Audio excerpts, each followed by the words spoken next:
Good evening, everyone. My name is Dalton, and I am excited to share my research with you on the integration of special education in general education classrooms. One thing I do want to acknowledge in this presentation, I will be using the word integration and inclusion pretty cohesively. So that's just something that I just wanted to bring up before we got started. A little background on who I am. I am a fifth grade teacher from Northern Colorado. I am pursuing my master's degree in special education, autism spectrum disorder from Bowling Green. I chose to pursue this degree path because I work in an autism magnet school for my school district, and it's been an area of interest to me because of the number of children with autism we have in our school. So I thought that this research presentation would be a great opportunity for me to look into what I do on a day-to-day basis and just the rules and regulations and the great things that happen in my world as a general ed teacher that welcomes special education children in an inclusive model. So it was just an opportunity for me to dig deeper on what I do on a day-to-day basis. I am noticing that my thumbnail is cutting off part of my presentation, so I do apologize for that. All right, next, actually I just changed this real quick, sorry. Throughout my research, I noticed a couple major themes in terms of what I was able to find on inclusive, integrative educational experiences. The major themes, most articles that I found gave some sort of a background on the inclusive model. Many of them talked about the benefits of inclusion. Several of them acknowledged some shortcomings or negatives of inclusive models.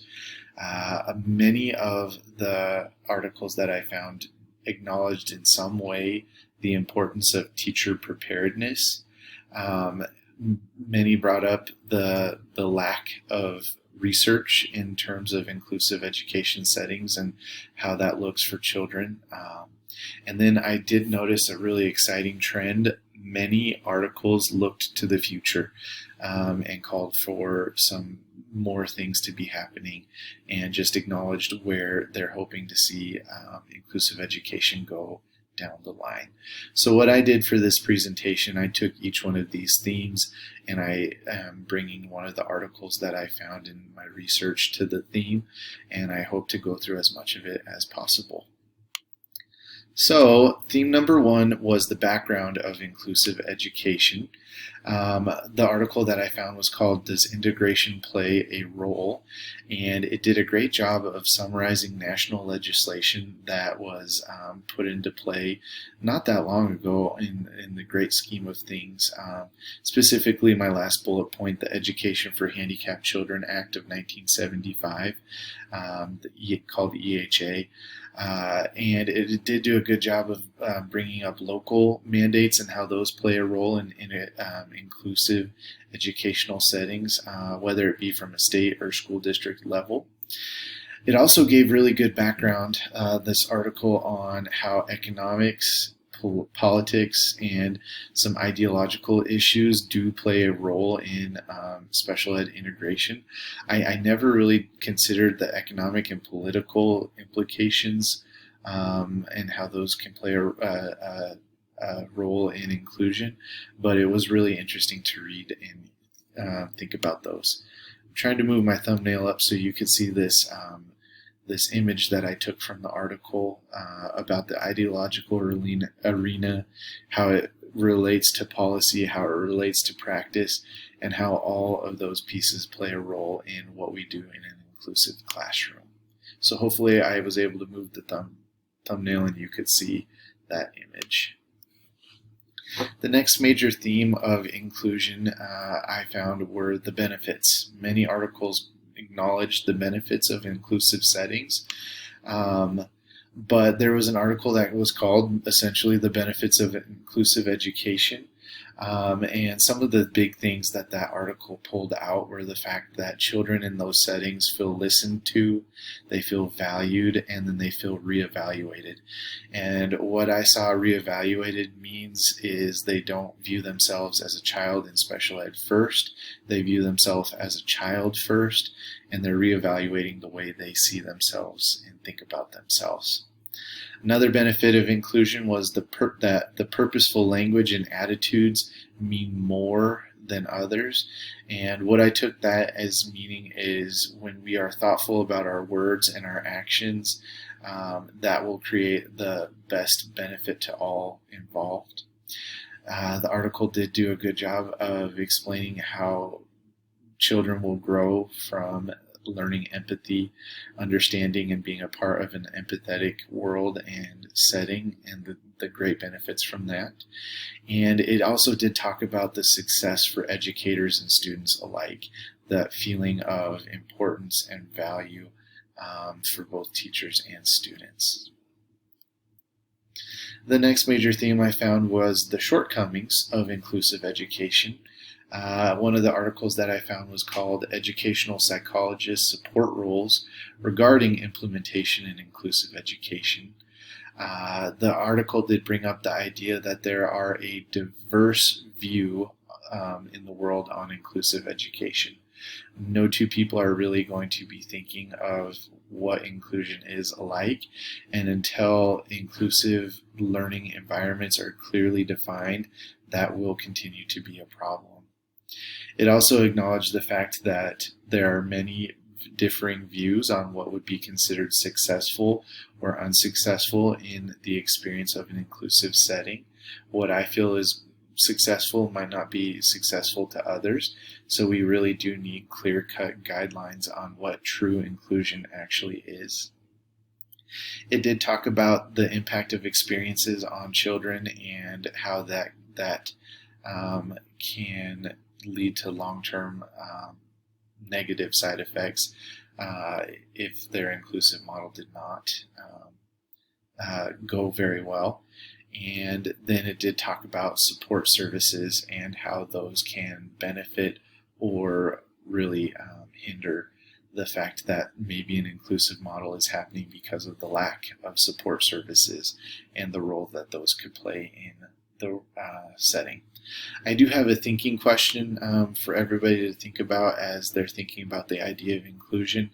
Is it truly possible to report a negative feeling towards inclusive education due to societal norms? I know all of us here focusing on our degrees in education, special education, educational leadership, we have very strong views on this, but the article did bring up the fact that there could be a lack of truth in the honest answering of this particular question. So just something I wanted everyone to think about as we were talking about this. There was another article called Adaptive Children Managements in Special Education. It acknowledged the fact that there are many weaknesses in the processes in inclusive settings. It called for the fact that there is so much to still be learned and changed when we are looking at inclusive models. It acknowledged the struggles that children in special ed and children in general ed might deal with when they are being put outside of their regular environment. So the fact that there could be great benefits, but there also could be shortcomings to these models for some children. There was an acknowledgement of the development and adjustments for inclusive programs that need continued attention. Where we are at today is a very good place, but there needs to be a great look at where we are going in terms of change and adjustment. The fourth major theme that I found was teacher preparedness. I found an article called The Teacher's Experiences with Inclusive Education. It was just a good look into some research on teachers who have done this and what they think about it. There was an acknowledgement that there's a direct correlation between success and knowledge and preparedness. So the more knowledgeable you are, the more successful you are, the more prepared you are, the more successful you are. The article talked about a strong relationships between your attitude and the school culture. Open and welcoming school cultures will be obviously more beneficial for this inclusion model. There was an acknowledgement about teachers' sense of duty based on their school policy. We want to do well by what is expected of us, and so that sense of duty can also have a good correlation to our policy. But the article did also acknowledge the fact that there is a limited account for first-hand experiences and background information. There's just not been a lot of research on what teachers are thinking and what teachers are saying. My sixth article was called Special Education Integration in U.S. Secondary Schools. This article really focused on all the different delivery models of integration and special ed in general ed classrooms. So the way schools are doing it, how it's looked. It did call for an equal focus on academic and social growth. We need to be focusing equally on academics as well as the social. It did give a really interesting statistic that 42% of teachers in their study said that they felt some sort of limitation due to teaching in an inclusive setting, maybe not being able to do everything that they hoped for or being limited in terms of time or resources or training, but 42% of teachers do acknowledge that there is some sort of a limitation to this model of those who were surveyed.